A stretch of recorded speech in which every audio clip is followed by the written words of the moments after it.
Сүхбаатар дүүргийн прокурорын газраас 2022 оны 9-р сарын байдлаар нийт 2294 хэрэгт хяналт тавьж ажилласан байна. Хяналт тавьж ажилласан хэрэгээс заллах гэмт хэрэг 848 байгаа бөгөөд үүнээс цахим хэрэгсэл ашиглаж бусдыг заллах гэмт хэрэг 327 буюу нийт заллах гэмт хэргийн 38.5%-ийг эзэлж байна. За тус дүүргийн прокурорын газраас 2021 он 2022 оны эхний хагас жилийн байдлаар захим хэрэгсэл ашиглаж заллах гэмт хэргийн гаралт шалтгаан нөхцөлийг бол судалсан байна. За тус судалгааны дүнгээр хамгийн ихээр 8-9 10 дугаар саруудад бол захим хэрэгсэл ашиглаж бусдыг заллан эхлэх гэмт хэрэг нь бусад саруудыг бол 4-5 дахин бол их үлдэгдэх болох нь тогтогдсон. За үүний шалтгаан нөхцөлийг бид юу гэж харж байна вэ гэхээр тухайн саруудад за ерөнхий боловсролын сургууль, ихтэй сургуулиуд үйл ажиллагаагаа эхлүүлдэг. За тэднийг дагаад мөн хөдөө орон нутгаас Улаанбаатар хот руу иргэд ихээр хийж байгаагаас дээрх гэмт хэргийн бол хохирогч болж байгаа нь бол тогтогдсон.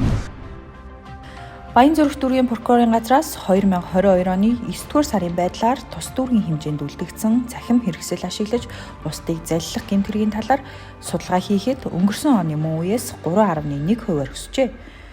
Баянзүрх дүүргийн прокурорын газарт 2022 оны 9-р сарын байдлаар захим хэрэгсэл ашиглаж бусдыг заллах гэмт хэргийн талаар 147 гомдол мэдээлэл бүртгэгдснээс 55.2% буюу 81 гомдол мэдээлэлд хэрэг бүртгэлтийн хэрэгнээ шалгаж байна. Иргэдийг итгэл дээр дөрүүлж, иргэдийг хохирох, заллах, эд материалын болон сэтгэл санааны хөрөлцөжруулах үйлдлийн арга оролцоо бол доктортой бөгөөд удаан хугацаанд бол хадгалагдаж байна.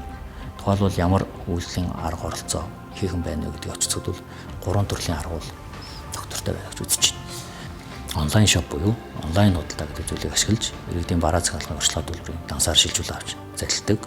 Хоёрдугаарт бол одоо захим хаягт нэвтэрч, Facebook хаягт нэвтэрч тухайн иргэний ойрын хүрээлэн гишүүдээс нь мөнгө зээлэж гэх мессеж чатыг явуулж улмаар дансаар шийдвэрлэн авч залилдаг. Гуравдугаарт байр түрээс буюу үнгүүцэг MS сайтыг гол хэрэгсэл болгон ашиглаж иргэдийн түрээсийн урьдчилан төлбөрийг бас мөн дансаар шийдвэрлэн авч залилж байгаа юм.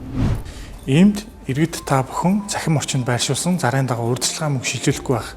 За мөн Facebook найзаас чинь мөнгө зээлээч гэсэн мессеж ирэх юм бол та нэгтлэн шалгаж уг гэмт хэрэгээс өрсөн сэргийлэх боломжтой байна.